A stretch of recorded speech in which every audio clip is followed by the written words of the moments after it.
Selamat pagi anak-anak, berjumpa lagi dengan saya Bu Siska dalam pembelajaran jarak jauh mata pelajaran Bahasa Indonesia kelas 9. Pada kegiatan kali ini, saya akan membahas materi tentang menyimpulkan teks pidato persuasif. Kompetensi dasarnya adalah menyimpulkan gagasan, pandangan, arahan, atau pesan dalam pidato tentang lingkungan hidup, kondisi sosial, dan atau keragaman budaya yang didengar dan dibaca. Indikator yang akan kita capai adalah yang pertama, kalian nanti mampu menentukan struktur bagian teks pidato. Yang kedua, mampu menentukan ide pokok tiap paragraf teks pidato. Dan yang ketiga, terakhir adalah menyimpulkan isi teks pidato.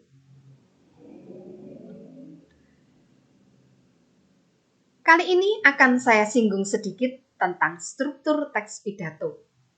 Yang sebenarnya ini sudah pernah kita bahas pada pertemuan sebelumnya. Nah, struktur teks pidato itu secara garis besar terbagi atas 3, yaitu ada bagian pembuka, bagian isi, dan bagian penutup.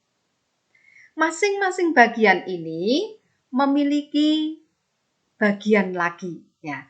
Pada bagian pembuka itu ada salam pembuka, ada ucapan penghormatan atau sapaan, dan ucapan terima kasih, ucapan syukur dan terima kasih. Ya. Pada bagian isi itu mencakup penjelasan secara rinci, bisa tentang tujuan, sasaran, rencana, atau langkah-langkah dari topik yang sudah diambil oleh orang yang berpidato tersebut. Nah, pada bagian penutup ada bagian simpulan, permintaan maaf atau permohonan maaf, dan salam penutup. Nah, anak-anak, sekarang kita bahas bagaimanakah tentang langkah-langkah membuat simpulan itu. Langkah-langkah membuat simpulan itu yang pertama adalah membaca teks bacaan secara lengkap. Yang kedua, menentukan ide pokok tiap paragraf. Yang ketiga, menentukan ide pokok inti paragraf. Dan yang terakhir adalah merumuskan kalimat baru menggunakan ide pokok inti paragraf tersebut. Nah, jadi dari ide pokok itu kita tentukan intinya. Ide pokok yang paling penting yang mana? Itu namanya ide pokok inti. Nah, kalau sudah kita tentukan, maka kita merumuskan menggunakan kalimat baru. Menggunakan ide pokok inti tersebut. Kalimat baru itu tidak harus sama dengan bacaan, bahkan harus berbeda. Namun, isinya sama dengan ide pokok yang sudah ditentukan itu. Nah, ini anak-anak, saya sajikan sebuah teks pidato persuasif. Silahkan kalian cermati. Kemudian nanti kita bahas, kita tentukan tentang struktur, ide pokok, dan simpulannya.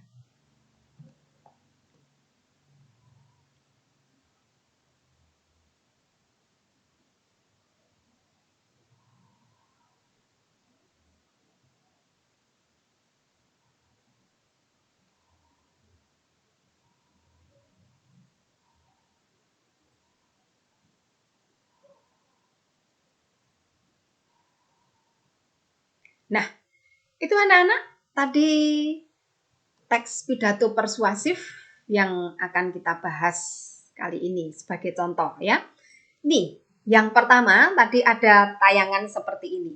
Nah, anak-anak, ini adalah bagian pembuka teks pidato. yang meliputi ini adalah salam pembuka. Yang ini adalah salam pembuka. Kemudian ini adalah sapaan. Ini sapaan. Berikutnya ini adalah ucapan syukur dan terima kasih. Ini ucapan syukur kepada Tuhan dan ucapan terima kasih itu kepada sesama. Ini ada Bapak, Ibu, serta teman-teman. Itu adalah ucapan terima kasih. Ucapan syukurnya kepada Tuhan. Nah, berikut ini adalah kebersihan lingkungan adalah perihal yang amat mutlak. Kebersihan lingkungan bermanfaat melindungi kesehatan diri sendiri serta lingkungan.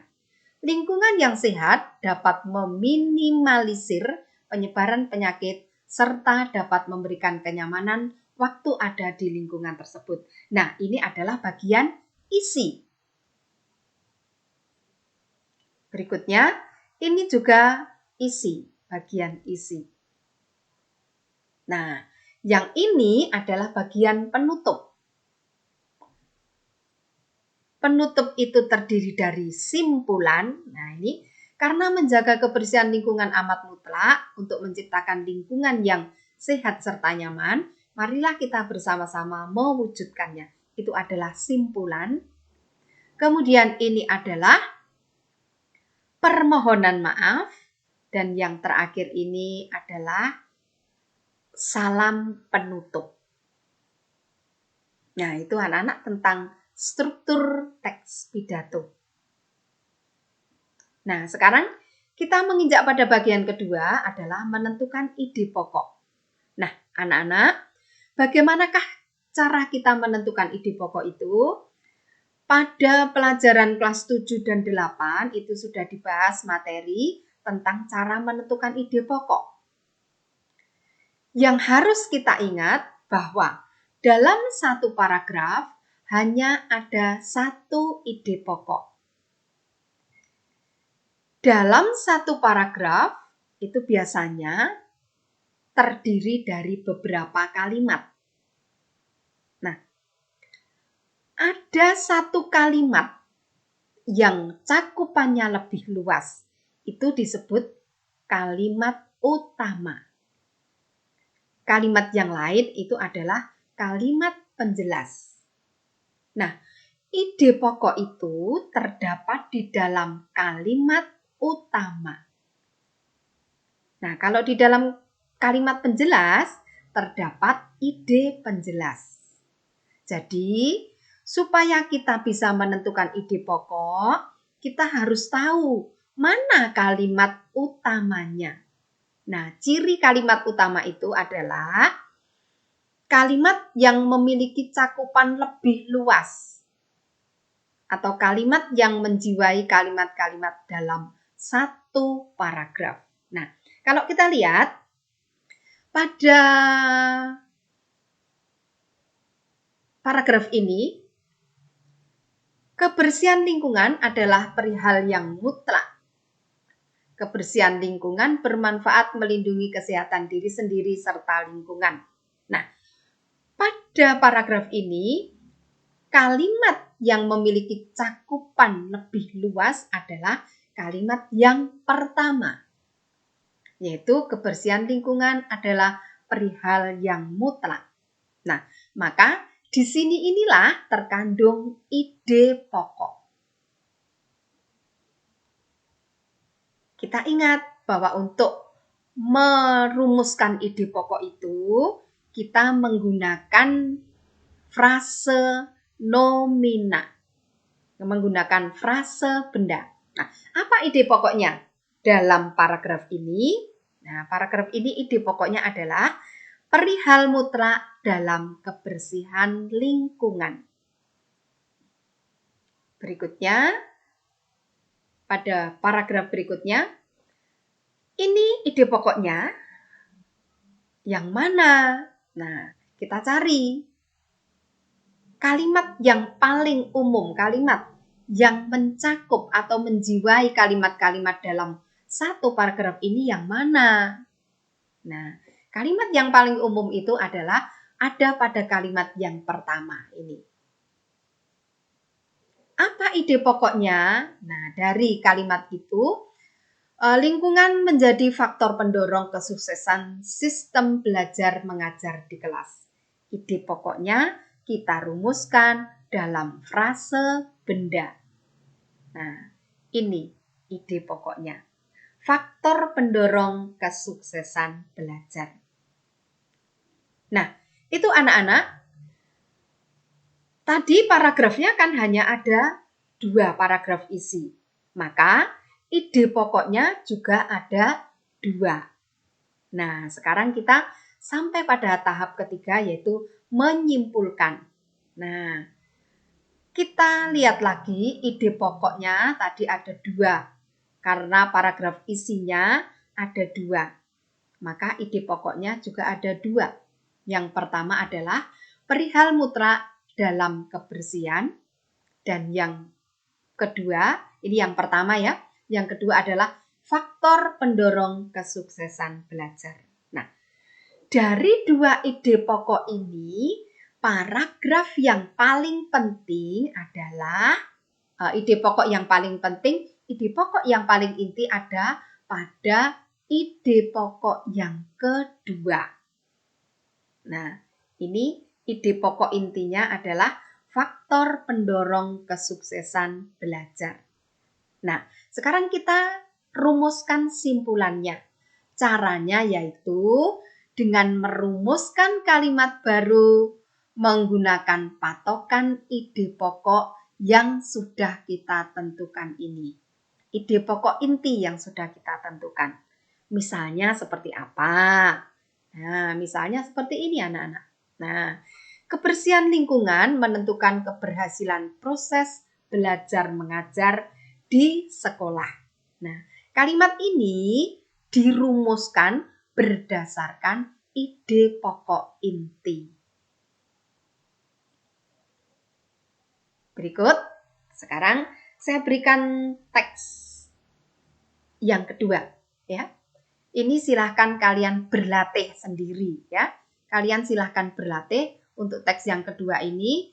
Perintahnya adalah tentukan struktur teks pidato berikut, kemudian tentukan ide pokok tiap paragraf pada bagian isi teks pidato, dan yang ketiga adalah rumuskan simpulan berdasarkan ide pokok yang telah kalian tentukan. Ide pokok yang di sini adalah ide pokok inti, ya. Ini teksnya anak-anak.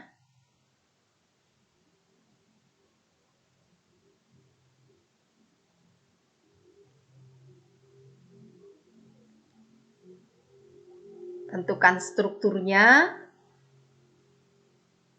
kemudian ide pokoknya, kemudian simpulannya.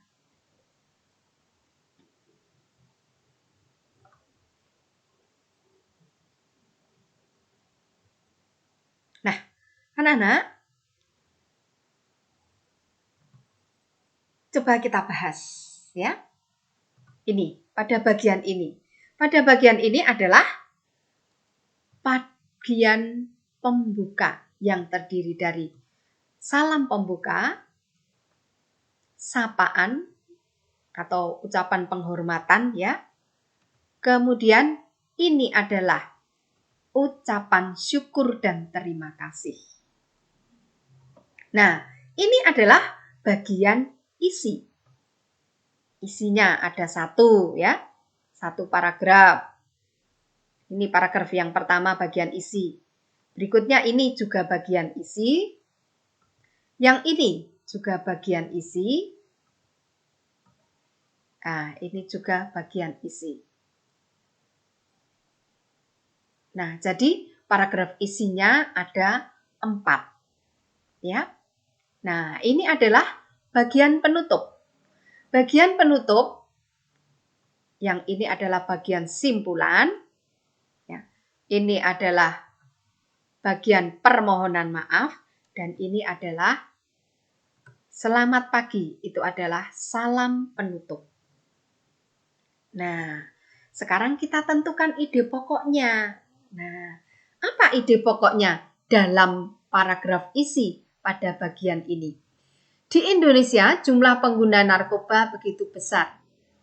Karena lemahnya penegakan hukum di Indonesia, para pengedar internasional dapat bekerja sama dengan warga Indonesia dan memperoleh keuntungan yang besar, dan seterusnya. Ide pokoknya apa, anak-anak? Nah, kita cari kalimat utamanya ada di mana? Kalimat utamanya ada di awal paragraf ini. Nah, ide pokoknya apa? Nah, ini ide pokoknya. Jumlah pengguna narkoba di Indonesia. Dirumuskan dalam bentuk frase benda, ya. Berikut ini bagian isi juga. Kalimat utamanya ada di mana? Nah, kalimat utamanya itu ada di awal.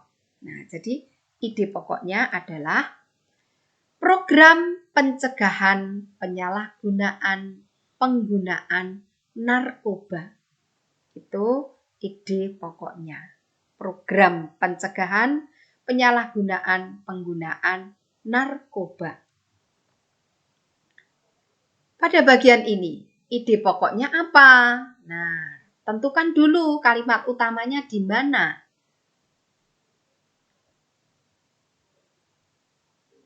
Nah, ini ide pokoknya. Penyuluhan siswa tentang bahaya dan akibat narkoba.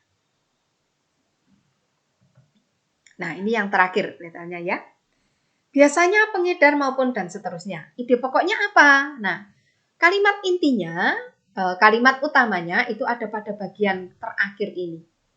Jurus-jurus jitu menghindari deteksi sekolah memang mereka kuasai, tapi mengingat sifat narkoba yang adiktif dan menuntut dosis yang lebih tinggi, maka disiplin cara aman akan terkuak juga. Nah, ide pokoknya ini. Terkuaknya jurus jitu menghindari deteksi sekolah. Nah, setelah kita temukan ide pokoknya, itu tadi ada 4 paragraf, jadi ide pokoknya ada 4. Ya, paragraf isinya tadi ada 4. Jadi ide pokoknya juga ada 4. Setelah kita temukan ide pokoknya, kita tentukan ide pokok intinya. Nah, mana dari keempat ide pokok ini yang paling penting? Ide pokok yang paling penting yang mana? Nah, ide pokok yang paling penting itu ada di sini, anak-anak. Pencegahan penyalahgunaan penggunaan narkoba. Itu adalah ide pokok inti program pencegahan penyalahgunaan penggunaan narkoba. Nah, sekarang simpulannya kita rumuskan kalimat baru menggunakan ide pokok inti ini. Contohnya seperti apa? Nah, ini contohnya. Penanggulangan penyalahgunaan narkoba dapat dilakukan dengan berbagai macam cara. Nah, itu adalah contoh ya. Simpulannya. Apakah harus seperti ini? Tidak. Kalian boleh menggunakan atau merumuskan dengan kalimat yang berbeda, dengan kalimat lain, asalkan harus berpatokan pada ide pokok inti. Isinya sama. Bunyi kalimatnya berbeda, boleh, asal isinya sama. Nah, itu anak-anak. Nah, sekarang saya berikan post test. Saya sajikan 1 teks pidato persuasif. Perintahnya adalah tentukan struktur teks pidato. Yang berikut tentukan ide pokoknya tiap paragraf. Ide pokok ini adalah ide pokok yang terdapat pada isi pidato. Yang ketiga adalah merumuskan simpulan berdasarkan ide pokok yang telah kalian tentukan. Ide pokok yang di sini adalah ide pokok inti. ya. Untuk merumuskan itu gunakan ide pokok inti. Nah, ini teksnya anak-anak. Silahkan dibaca, kemudian silahkan dikerjakan. Tentukan struktur, ide pokok, dan simpulannya.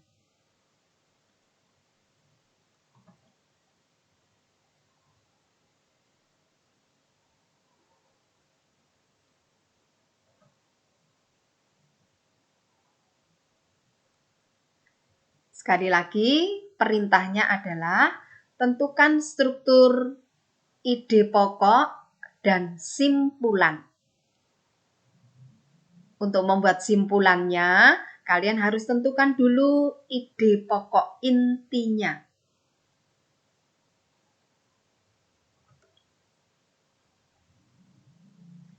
Yang dicari ide pokoknya hanya paragraf isi. Pada bagian pembuka dan penutup tidak ditentukan ide pokoknya. Ya. Nah, itu anak-anak. Demikian pembahasan materi kita tentang menyimpulkan teks pidato persuasif. Saya berharap dengan penjelasan yang saya berikan ini, kalian dapat memahami dan dapat mempraktekkannya. Tidak sulit anak-anak, coba dikerjakan. Demikian anak-anak yang bisa saya sampaikan pada pembelajaran hari ini. Kita berjumpa lagi pada pertemuan berikutnya dengan materi yang berbeda. Salam sehat selalu dari saya, Bu Siska. Selamat pagi.